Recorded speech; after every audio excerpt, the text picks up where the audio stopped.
E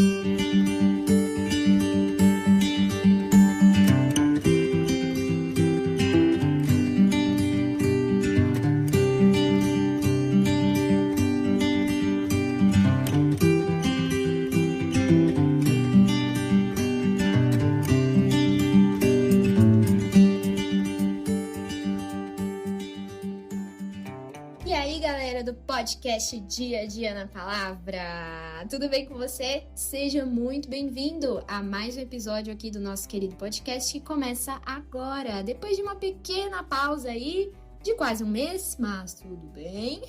Estamos aqui para começar de verdade os nossos estudos cristocêntricos no livro de Ruth. Para você que não me conhece, eu sou a Fernanda, eu sou jornalista formada pelo Mackenzie, pela graça de Deus. Formei agora no início do ano e estou aqui humildemente, pela graça do Senhor também, pela ação dele na minha vida, compartilhando as riquezas da palavra do Senhor que ele tem trazido ao meu coração e me ensinado por meio da igreja, por meio da palavra, por meio das devocionais, para compartilhar com você a bênção que é não só manter a vida devocional de comunhão com a palavra de Deus e com a oração, mas também te ajudar e compartilhar com você como nós podemos encontrar o Senhor Jesus Cristo nas Escrituras desde o Antigo Testamento. Então essa tem sido a paixão da minha vida, não só de estudar, mas também de compartilhar. E o Dia a Dia na Palavra, esse podcast que fala sobre vida devocional, também é um canal para eu poder fazer isso, pela graça de Deus, né? Então esse é o objetivo não só do podcast como um todo, mas principalmente dessa série nova que nós iniciamos no dia 10 de abril desse ano agora, 2021, que é a série Cristo em Nós. Como nós podemos encontrar a pessoa e a obra de Jesus Cristo nos relatos do Antigo Testamento. E o primeiro tema que a gente se propôs a estudar e compartilhar disso juntos é analisando as narrativas do Antigo Testamento sobre as mulheres bíblicas. E nós vamos começar com Ruth, a Moabita. Então eu estou bastante animada. Hoje nós vamos estudar e adentrar ao primeiro capítulo do livro de Ruth, e eu espero que você, desde já, pegue a sua Bíblia, seu papel de anotação, ou que abra bastante aí o seu coração, para a gente poder andar, discutir e refletir sobre as verdades cristocêntricas contidas no capítulo 1 de Ruth, versículos 1 a 5. Tá preparado? Então vamos junto, viu? Deus desde já te abençoe bastante. Muito obrigada por estar aqui, obrigada por acompanhar o podcast e vamos junto adentrar na jornada do Cristo em Nós. Bora pro conteúdo do episódio.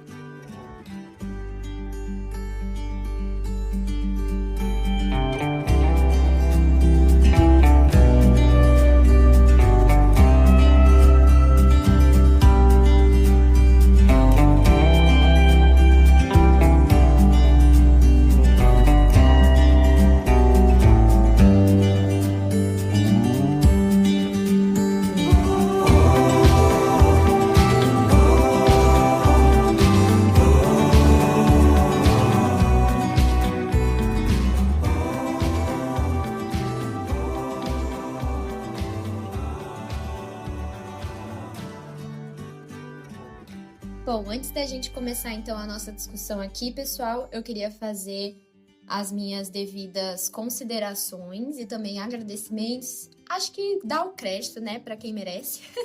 Eu comecei a fazer essa série de estudos no ano passado, foi em outubro do ano passado, mais especificamente, tirando as minhas conclusões a partir do estudo da Bíblia, da palavra, da leitura, do aprofundamento da leitura, né, do livro, por meio de comentários também de outros livros, como, por exemplo, o livro do Raymond Brown, que eu usei para fazer o primeiro estudo do PDF, que se você não sabe qual que é ainda, pode ir lá no meu Instagram, @fevarela, que você vai encontrar o link para o Drive, que tem o estudo em PDF do primeiro episódio do Dia a Dia na Palavra, Cristo em Nós, Ruth. Então, para construir tudo isso, eu fui lendo tanto esse livro, que é o Entendendo o Antigo Testamento, como também os comentários da Bíblia de Estudo NVT, que eu considero muito bons.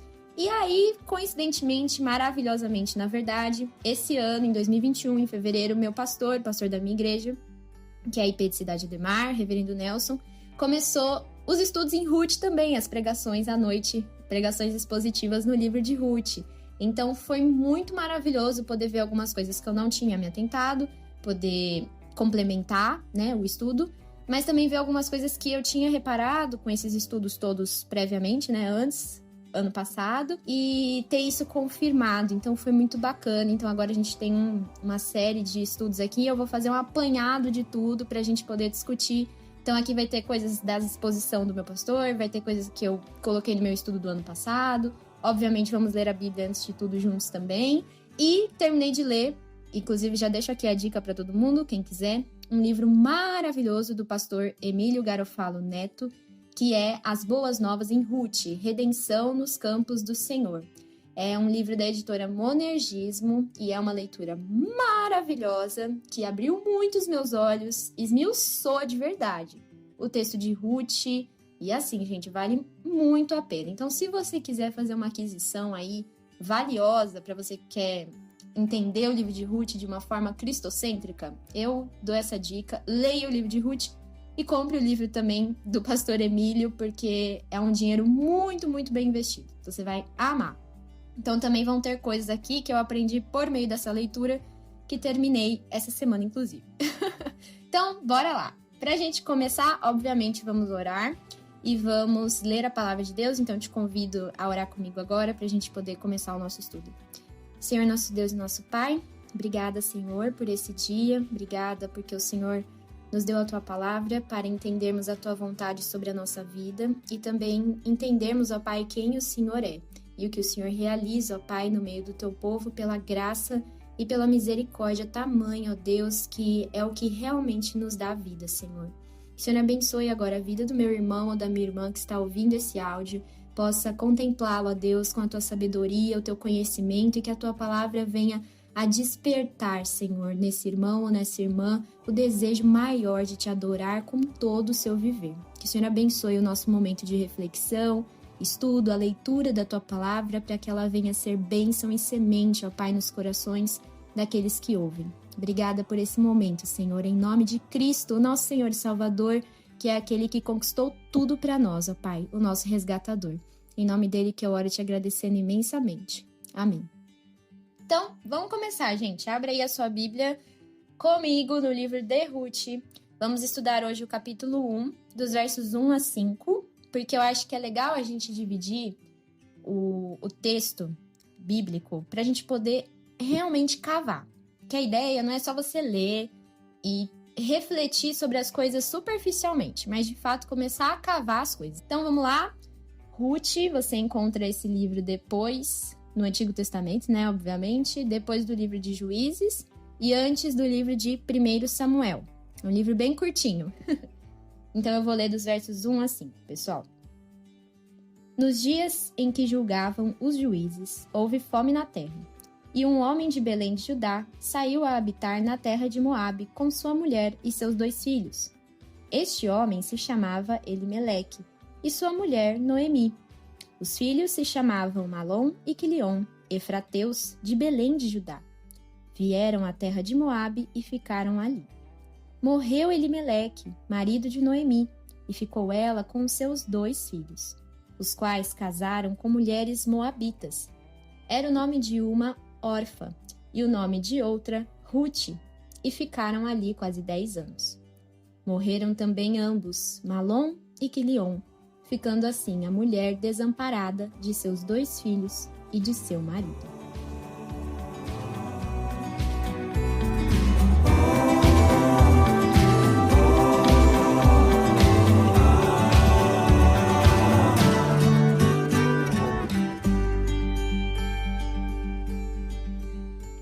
Pessoal, antes da gente entrar no texto em si, eu gostaria de provocar uma reflexão em vocês, certo? O livro de Ruth, como eu falei, ele está depois de Juízes e antes de 1 Samuel. Você já parou para pensar por que o livro de Ruth está onde está? Reformulando a minha pergunta, por que será que esse livro, tão breve, está depois de um período intenso da história de Israel, intenso negativamente, e antes de um período de preparo para a ascensão de Israel como nação, não só na questão política, mas também na questão espiritual, como nós vamos ver, né? No reinado de Davi, como profeta, né, Samuel. que será que vocês acham aí com vocês? Por que o livro de Ruth está onde ele está, localizado dentro da Bíblia, entre Juízes e 1 Samuel? Vou deixar vocês aí pensando um pouquinho e vamos adentrar então a história. Então aqui nós vemos a história de uma família, certo?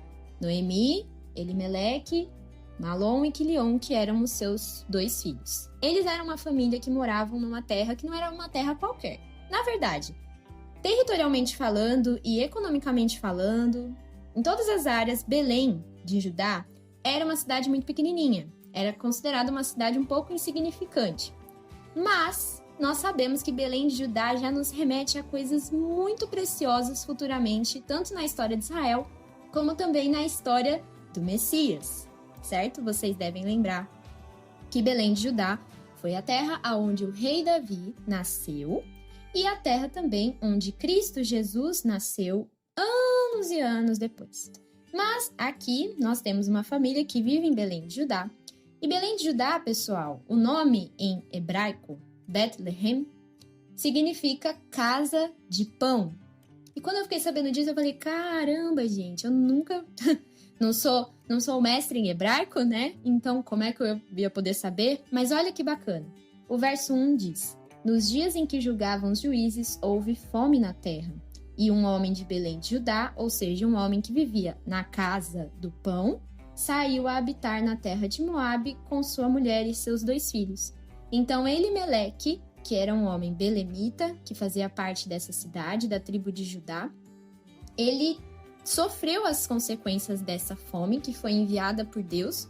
Nós sabemos que Deus é quem decreta todas as coisas, nada é contingente a ele, ou seja, nada é aleatório perante o Senhor. Foi Deus quem enviou a fome, foi Deus quem fez faltar pão na casa do pão. Olha só que coisa doida, né? Então, essa família que morava na casa do pão teve de sair, na verdade não teve, né? Mas escolheu sair por causa dessa fome que foi enviada por Deus à terra de Israel e principalmente a Belém de Judá. Então, nós temos esse contexto. E uma coisa também muito importante da gente lembrar, que fala aqui no verso 1. Nos dias em que julgavam os juízes, ou seja, o livro de Juízes terminou, mas aquela fase ainda não acabou. Então, o contexto de Ruth, de todos os acontecimentos que a gente vai ver nesse livro, acontecem ainda dentro daquele caos espiritual, político e social da era dos juízes, que a gente já encontrou lá naquele livro. Então, se você quiser ler o livro de Juízes antes de começar Ruth, para você ter uma palhinha, uma noção, né? Do que era esse contexto, do que era esse tempo dos juízes, aí você vai ver que a situação realmente era muito caótica. Nós temos atos extremamente violentos, foi um período de guerras constantes, na verdade, porque o povo caía em idolatria, pecava contra Deus, Deus mandava um povo estrangeiro para poder subjugar Israel, e eles sofriam, clamavam, vinha um juiz, atinava o povo ali para se voltar a Deus e também liderá-los para vencer esses opressores, e assim ficava idas e vindas com pecado acontecendo e tudo mais. Então, espiritualmente, Israel estava desolada, e nós temos um final do livro de Juízes muito chocante. Hoje a gente vê, né, no verso 25 de Juízes, do capítulo 21, verso 25, a gente vê: naqueles dias não havia rei em Israel, cada um fazia o que achava mais reto. Então, assim, é uma determinação do caos. Israel não tinha um líder a quem seguir e simplesmente se deixavam levar pelas suas próprias aspirações, seus próprios impulsos. E como a gente sabe que o homem pecador é capaz de coisas absurdas, e é o que a gente vai ver nesse livro, a que ponto chegou a violência, a insanidade dos israelitas, né? A gente vê que o livro já decreta uma fase de declínio total de Israel. E é nesse período que vem essa fome, que introduz a gente numa nova história, mas que está no mesmo contexto histórico. Então, a gente sai do livro de Juízes quanto narrativa, enfoque narrativo, mas não saímos do período. Então, é uma continuidade, certo? Para você que está lendo aí de Juízes para Ruth, saiba disso. Nós temos essa continuidade declarada no verso 1. E aí, nós temos, então, a situação dessa família, sendo agora o enfoque do livro de Ruth, Elimeleque, Noemi e seus 2 filhos, que moravam em Belém de Judá, mas por conta dessa fome, Elimeleque decidiu deixar a terra de Belém de Judá em Israel e partir para um outro local, que era a terra de Moabe. Eu falei para vocês na introdução da nossa série aqui que Moabe era uma terra marcada não só pela idolatria, mas também por uma história de pecado e também de ser pedra de tropeço para Israel muito forte. Moabe nasceu a partir de um incesto, né? A terra de Moabe, a nação moabita, nasceu a partir de um incesto, que foi naquela narrativa de Gênesis 19, verso 37, onde a gente viu que a filha mais velha de Ló, que era sobrinho de Abraão, que foi morar em Sodoma, todas aquelas coisas, decidiu pela cabeça dela que ela não ia conseguir, nem ela nem a irmã, não iam conseguir ter um marido, não iam conseguir ter uma descendência por conta de tudo o que aconteceu no lugar onde eles viviam.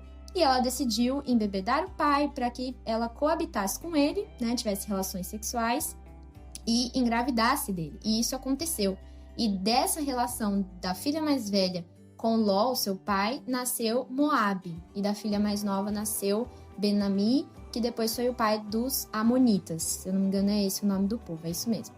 Então, Moabe já tem uma história de vida, digamos assim, reconhecida pelos israelitas como uma história tenebrosa, né? Como algo vergonhoso. Então, eles não podiam se misturar com Moabe. E além disso tudo, os moabitas eram um povo idólatra, não adoravam a Deus, não reconheciam o Senhor Yahvé como Senhor, Deus e Salvador. Eles tinham vários ídolos, eles foram protagonistas, né, de uma queda muito grande que Israel teve relatada lá no livro de Números, capítulo 25, que as moabitas seduziram os filhos de Israel e eles se deixaram levar por elas, para terem não só relações, mas também cultuarem os seus deuses. Isso tudo diante do Senhor, quando eles estavam caminhando para conquistar a terra prometida. E eles tiveram que sofrer um castigo terrível. Muita gente morreu por causa desse pecado. Então, Moabe não era uma terra que qualquer família israelita se levantaria para poder morar lá. Não só por conta do histórico, mas também pelo fato principal de que Deus não habitava em Moabe. Deus habitava em Israel. Israel foi a nação separada por Deus para ser o seu povo escolhido, como está escrito lá em Levítico 20, 26. Que eles tinham de ser santos, e santo significa separado, né? Alguém separado do comum. E Deus fez de Israel um povo separado do comum justamente porque ele, Yahvé, era Deus deles. O Deus verdadeiro escolheu um povo para habitar no meio deles e fazer deles um povo diferente de todas as outras nações que em sua maioria adoravam muitos deuses, tinham ídolos, estátuas e tudo mais. E Moabe era uma dessas terras que tinham esses costumes. Então Elimeleque, vendo que não havia mais pão na casa de pão, que era Betlehem, o lugar onde ele morava, ele decide partir justamente para essa terra, para fugir da fome.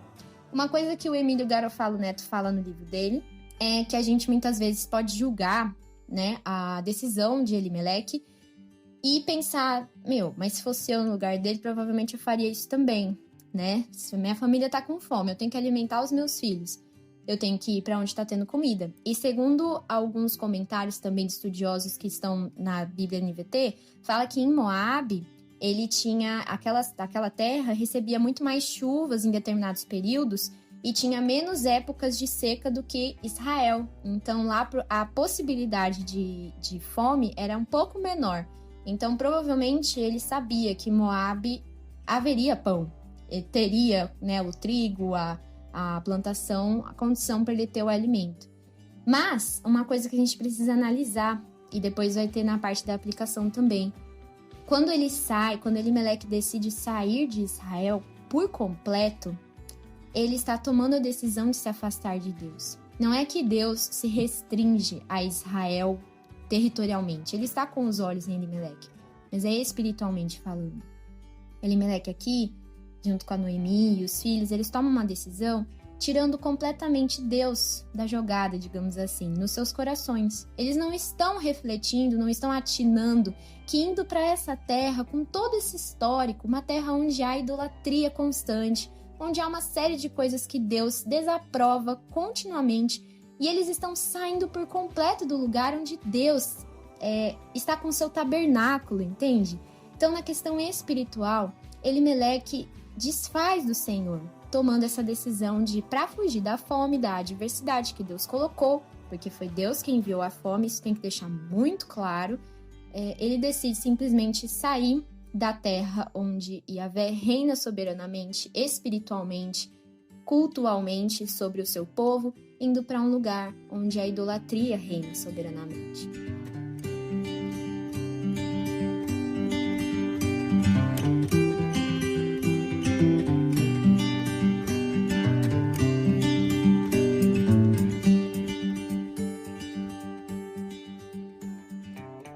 Mas o texto continua e nos fala aqui no capítulo 3 que morreu Elimeleque, marido de Noemi, ficando ela sozinha, viúva, sem o seu marido. E onde que Elimeleque morre? Elimeleque morre nas terras de Moabe, longe, distante do Senhor. Então, muito provavelmente, a família saiu de Belém para fugir da fome, mas também pensando em Moabe, eu posso ter um estilo de vida melhor, eu posso dar uma condição melhor para os meus filhos. A gente pode não só fugir da fome que está reinando em Israel, mas a gente também pode conquistar coisas muito melhores, talvez, nas terras de Moabe. Então, existiam expectativas de uma salvação, da fome, mas também existia a expectativa, sim, de uma melhora de vida, no quadro de vida deles. Mas essa expectativa é frustrada porque Elimeleque não prospera em Moabe. Pelo menos não que a gente saiba, que é descrito aqui. Mas passado um tempo que eles ficaram ali naquele local, ele veio a falecer, deixando a Noemi, sua esposa, viúva. E como eu falei na introdução também do nosso primeiro episódio aqui, a viuvez, ela era uma desgraça muito grande na vida de uma pessoa. Ela é em qualquer era, qualquer tempo, qualquer espaço. A viuvez, perder o seu marido é algo arrasador para o coração. Mas naquele momento indicava perdas muito maiores também. Perda não só do seu protetor, do seu marido, mas também até da questão financeira. Então, a Noemi, ela sofre esse primeiro baque na terra de Moabe, o lugar onde eles estavam indo para ter uma condição melhor de vida. Então, essa primeira expectativa é frustrada. Malom e Quilion, eles passam 10 anos em Moabe e os dois se casam com mulheres moabitas. Um se casou com Orfa, o outro se casou com Ruth. E depois que eles se casaram com mulheres moabitas, eles passaram 10 anos lá em Moabe. Noemi, seus filhos e as suas noras. Depois desses 10 anos, vem a notícia trágica da morte de Malom e Quilion. E agora Noemi está sem ninguém da sua família, a não ser as suas noras, mas que não são o sangue do seu sangue, Então, toda aquela expectativa que existia da família de ir para Moabe, fugir da fome, conseguir ter um futuro melhor e garantido, agora está estraçalhada diante da Noemi, que foi a única que restou da família, que fez essa trajetória, para poder conquistar um lugar melhor, uma vida melhor. E ela vê tudo ruindo na sua frente e agora ela está desamparada do marido e desamparada dos filhos. A gente sabe que não deve existir dor pior do que uma mãe ver um filho morrer. E Noemi viu os 2 filhos e ela agora está completamente sozinha. E esse desamparo é muito maior do que o da alma, mas ele se reflete na vida externa, na vida prática, porque as mulheres não tinham condições de arranjarem empregos tão bons assim, sozinhas, para se manterem. Não era desse jeito, não é como é hoje. Então, a vida financeira dela, a vida social dela, a proteção dela no meio de um povo, não se esqueçam que ela ainda está em Moabe, ou seja, ela ainda está em terra estrangeira, longe do Senhor, querendo ou não, espiritualmente. Então, Noemi agora ela se sente completamente amargurada e ela se entrega de uma forma a essa amargura e essa dor, porque ela perdeu tudo em Moabe.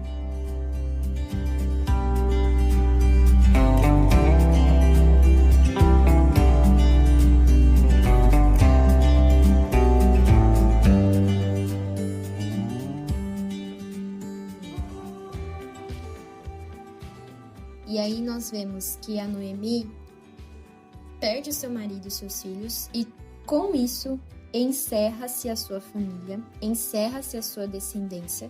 Acontece o que para Israel é uma das maiores desgraças que podem acontecer na vida de uma pessoa, que é o encerramento da sua família por completo, a família deixaria de existir ali naquele momento.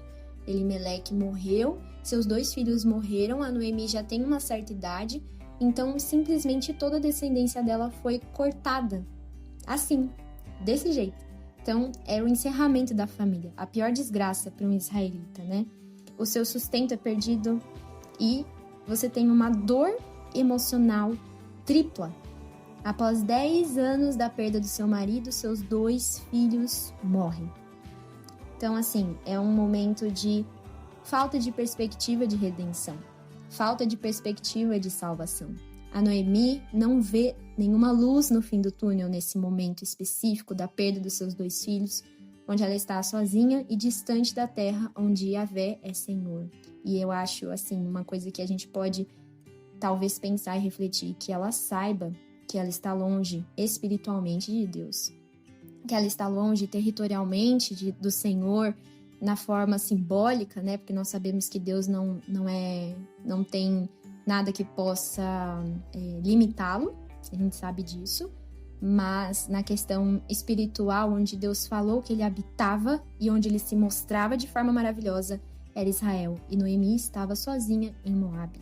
As suas noras também, que nós fomos apresentadas, Orfa e Ruth, que são 2 mulheres moabitas. Aqui a gente entra na questão também do casamento dos filhos.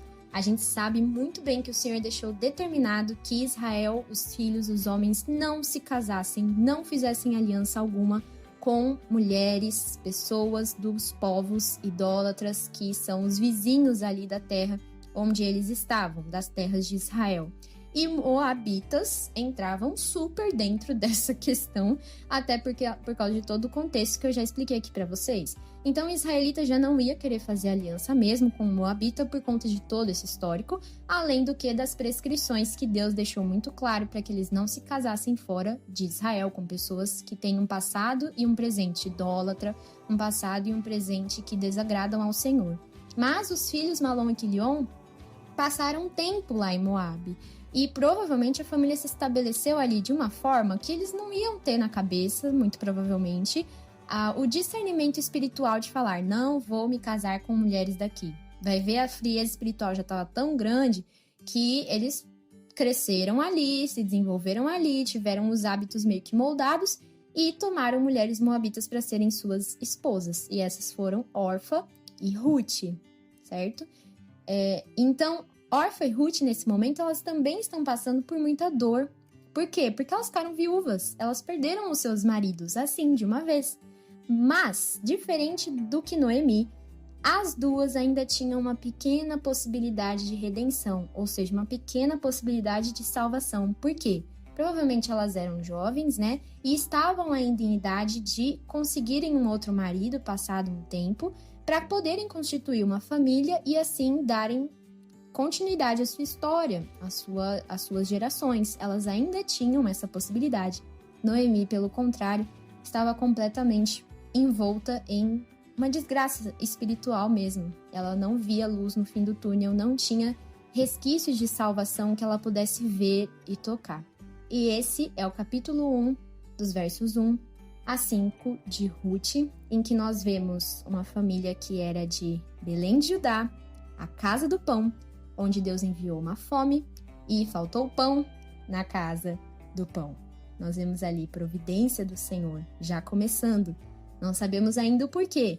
Há muitas coisas que surgem no nosso coração diante disso, do porquê Deus fez isso. Mas nós vamos entender ao longo do livro. Mas nós vemos um Deus que age com providência, age com poder, traz a fome, leva a família, querendo ou não, essa decisão que é do homem em si, de Elimeleque, de deixar a casa do pão, de deixar Israel, o local onde Deus é Senhor, para se dirigir a uma terra idólatra, para poder ter uma vida melhor, querendo fugir da fome, mas também querendo uma vida melhor, prosperidade. E lá acontece essa série de desgraças que acabam recaindo sobre a sua esposa, que é a Noemi. Perde o marido primeiro, e depois de 10 anos que os filhos já cresceram, já casaram com Orfa e Ruth, eles também morrem. E agora ela está sozinha, desamparada, numa terra distante, longe de Deus e sem perspectivas de ser salva e resgatada.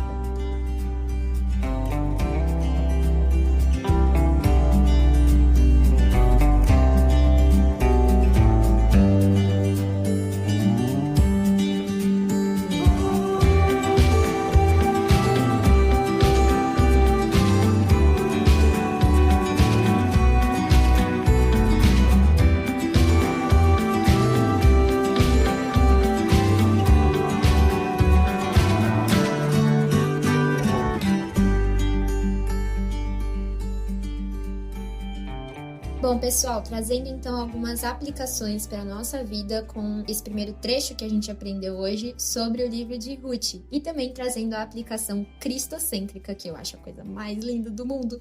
Mas enfim, vamos lá. Primeiras aplicações para a nossa vida. Muitas vezes a gente olha para um texto assim e fala, caramba, o que isso tem a ver comigo, né? O que uma família que decidiu ir embora de Israel porque estava tendo fome e foi morar em Moabe, que era uma cidade assim, assim, assado, e lá aconteceu todas essas desgraças e tal, o que isso tem a ver comigo? Bom, mais do que você imagina, mais do que eu imaginava antes de começar a ler com outros olhos. E aí fica o meu convite para você. Quando você for ler a Bíblia, leia, reflita, estude, veja se você tiver condições, né? Comentários, bons comentários, tá? Sempre com filtro, porque os comentários não são a verdade absoluta, somente a palavra é. Mas tem o apoio, né, de coisas que vão te dar uma noção do contexto histórico, do significado de nomes e tudo mais, porque isso amplia bastante. Então, leia, faça essa pesquisa, anote, faça reflexões, mas depois tente, por mais difícil que seja, e tem alguns dias que são realmente bastante difíceis pra gente, tirar a aplicação pra nós. O que isso está falando pra mim? O que essa situação tá apontando pra minha vida, pra alguma coisa que eu tenho que ver? E isso pode ser difícil, mas, compartilhando aqui com você essa aplicação, quem sabe você não vai descortinar um pouco pra outras questões. Com o tempo a gente vai pegando, aprendendo, e com a ação do Espírito Santo também vai ficando cada vez mais claro. Mas olha só como isso tem tudo a ver com a gente. Elimeleque estava passando por uma adversidade grande, né, lá em Belém. Assim como todas as outras famílias que moravam naquela cidade, Belém de Judá, Casa de Pão, e talvez em outros lugares de Israel também. A fome não atingiu só ele, a fome atingiu outras pessoas. Mas a decisão dele foi uma decisão que tirou Deus da jogada, querendo ou não, no seu coração, naquilo que era importante para ele.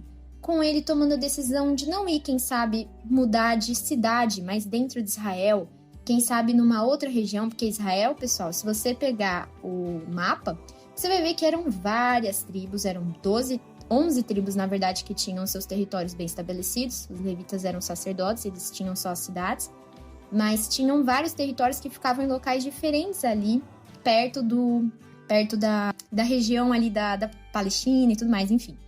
Mas o que acontece? Tinham vários territórios diferentes. Então, Belém estava num território. Mas existia também o pessoal que estava lá na região de Azer, na região de Naftali, na região de Benjamim, na região de Efraim. Tinham outros locais que Elimeleque poderia ter pensado se deslocar para poder ver se a situação estava um pouco melhor, porque o texto não deixa para a gente claro se a fome estava dizimando toda o território de Israel da mesma maneira. Certo? Então, talvez em algum outro local dentro do território de Israel, poderia-se ter uma chance melhor de conseguir o pão. Mas, não. Elimeleque toma a decisão de sair totalmente de Israel, abandonar a terra onde Deus habitava para poder morar em Moabe. Uma terra onde, como eu falei, tinha idolatria, Deus não estava ali no meio daquele povo. O culto não era separado, o sábado não era separado, tantas coisas que podiam ser pedra de tropeço e Elimeleque não leva em consideração a questão espiritual. Mesmo se em Israel toda não tivesse pão algum, a situação estivesse por toda a terra assim, catastrófica, nós vemos que Elimeleque não levou em consideração o lado espiritual da coisa, digamos assim.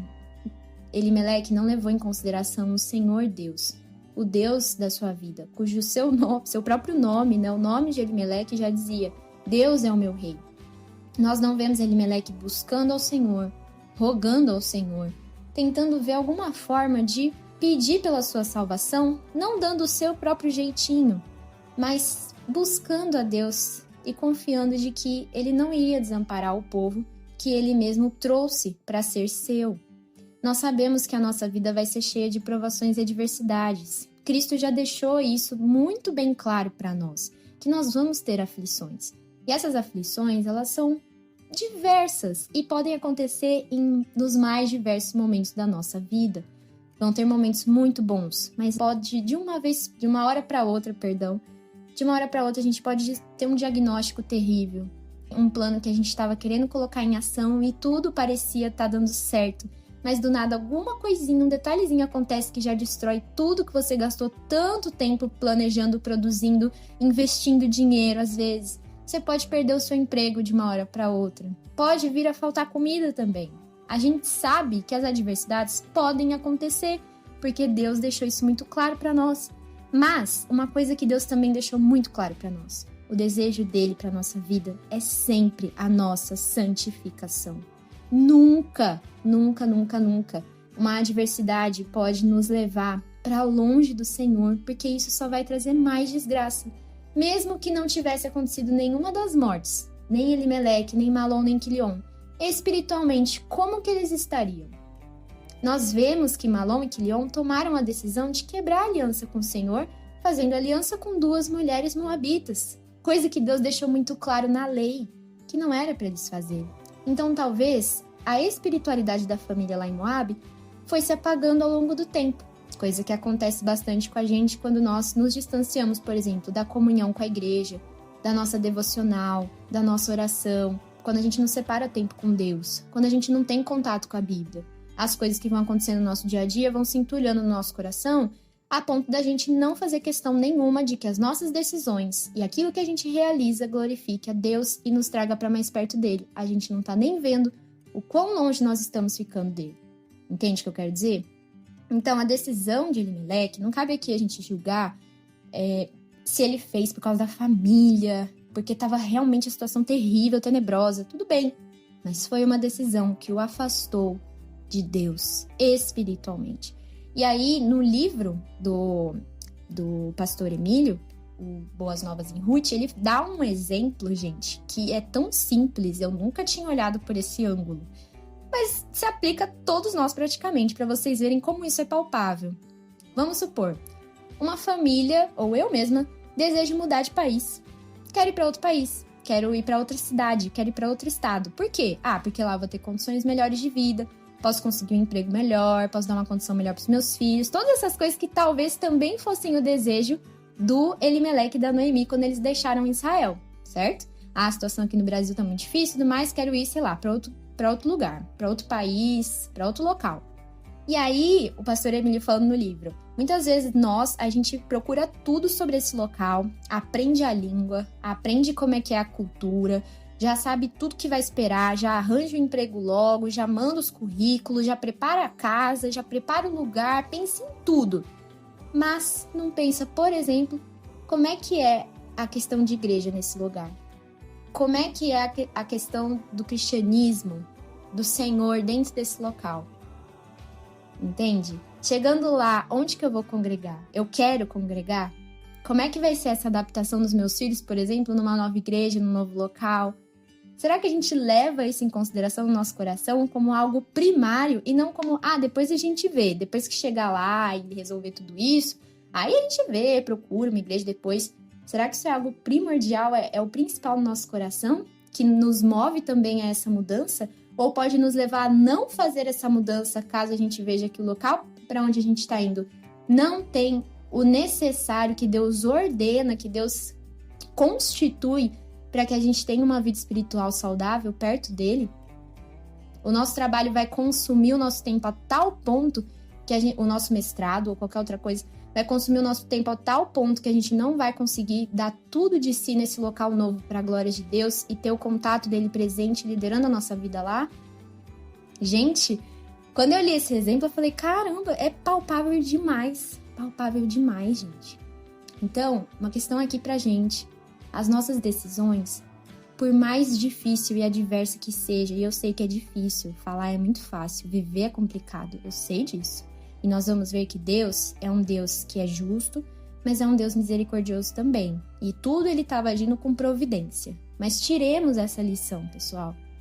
As nossas decisões, diante das adversidades, se a gente não está fundado na rocha, no pão da vida, que é Cristo, com certeza a nossa fome vai ser muito maior. Mesmo que nós estejamos em um local onde o alimento material seja abundante. Porque a nossa alma vai estar com um rombo tão grande e o pior é que a gente nem vê.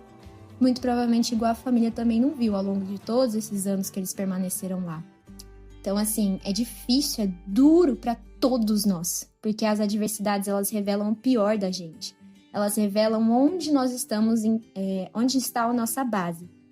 Se está no nosso conforto e no anseio pela nossa própria vida, que geralmente é realmente onde ela está, naturalmente, mas por meio da intimidade com o Senhor, Ele vai tirando cada vez mais isso da gente. E nós teremos o anseio, sim, de glorificar a Deus, mesmo diante dessa adversidade grande que Ele colocou, permanecendo na presença dEle, sabendo que Ele vai resgatar, de uma forma ou de outra, mas Ele vai resgatar, porque Ele é fiel. E vocês vão ver que Ele vai, de fato, resgatar nos próximos capítulos que a gente estudar, os próximos versos.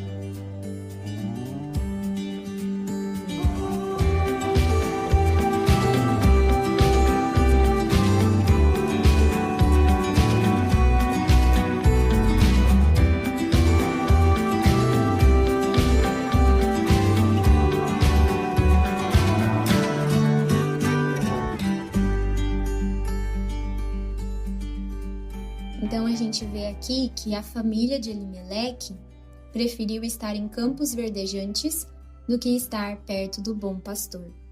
Isso é uma frase que eu peguei da pregação do meu pastor. E quantas vezes a gente também não quer estar em campos verdejantes, onde tudo é bom, maravilhoso, muito melhor do que era na terra onde a gente estava, mas estando distantes também do bom pastor, que é o nosso Senhor Jesus. Então a gente precisa avaliar essas coisas, por mais dura que seja. E a oração constante, falando mesmo para Deus, falando: Deus, eu estou com fome, aqui não tem comida. Eu preciso de comida para dar para minha família. Eu quero dar um futuro melhor para minha família, mas eu também não quero me afastar do Senhor. Me ajuda, porque eu realmente não sei o que fazer, mas eu preciso te obedecer, porque eu sei que assim a minha alma vai ter vida. Entende? Buscar a Deus em oração é muito difícil, mas esse é o caminho que Ele nos deixou. Então, tem uma saída, e Deus depois vai mostrar a sua misericórdia diante de tudo isso, mas aprendamos com isso também. Deus providencialmente vai transformar essa história de afastamento espiritual em uma história de resgate. E para finalizar, eu vou pegar aqui para vocês aquela primeira questão que eu deixei para vocês pensarem, lembram? Por que será que o pequeno livro de Ruth está localizado no final da narrativa de Juízes e antes do início da narrativa em 1 Samuel? O que você deve ter colocado aí? Bom, eu refletindo tive uma palavrinha que responde essa pergunta: resgate. O livro de Ruth fala sobre uma história de resgate. O resgate interno de uma mulher que estava completamente desamparada, juntamente com a sua nora, que a gente vai ver depois. Eu sei que você já sabe o final, provavelmente, mas enfim, tentando dar aí os mistériozinhos. Mas é uma história de resgate dessas duas vidas, com perspectivas e noções diferentes desse resgate que a gente vai tratar mais pra frente. Mas não é só um resgate interno, ou seja, da história de Ruth, Noemi, Pananã. É um resgate do povo santo. É um resgate do povo de Israel. Por quê? Por que é um resgate do povo de Israel? A gente ainda vai notar quando chegar lá no último capítulo. Mas Ruth é levada providencialmente pelo Criador do céu e da terra, o rei de Israel soberano, para ser nada mais, nada menos que, como eu falei, a bisavó do grande rei Davi, o homem segundo o coração do Senhor, o Messias, ungido de Deus, humano, que apontava para o grande e soberano rei, acima de tudo e todos, que é o rei Jesus. Então aqui Deus estava providencialmente formando o resgate de um período tenebroso dos juízes, onde em Israel não havia rei, não havia líder e todo mundo fazia o que queria. Ele estava providenciando a família daquele que seria o rei, que lideraria Israel espiritualmente diante de Yahvé. E assim o povo seria resgatado desse caos espiritual e se tornaria um reino forte, um reino que venceria seus inimigos, um reino que adoraria a Deus por meio da vida do seu ungido, que é o rei Davi, que nasceu nada mais, nada menos do que em Bethlehem, Belém, a terra do pão, a casa de pão. E, olhando agora com o olhar cristocêntrico, a gente já tem aqui uma luz de para onde Deus estava apontando também. Bethlehem, a casa de pão, onde futuramente nasceria o pão da vida, Jesus, que fala, eu sou o pão da vida. Então entendem isso? Deus é quem nos sacia, de fato, espiritualmente, e é isso que mais importa. Por mais difícil que seja viver isso na prática, mas se a nossa alma está bem suprida e firmada no pão, que é o Senhor Jesus Cristo, Deus vai trazer não só o socorro, mas também a força para enfrentarmos todas essas adversidades sem nos afastarmos do Senhor. E é isso, gente. Gostei bastante. Espero que vocês tenham gostado também. Se vocês quiserem compartilhar depois o que aprenderam, o que gostaram, o que não gostaram, compartilhar o que vocês também pensaram, né, do porquê o livro de Ruth está entre esses 2 livros e tudo mais, podem comentar lá no Instagram, enfim, mandar mensagem, não sei. Mas que Deus te abençoe muito, gostei bastante.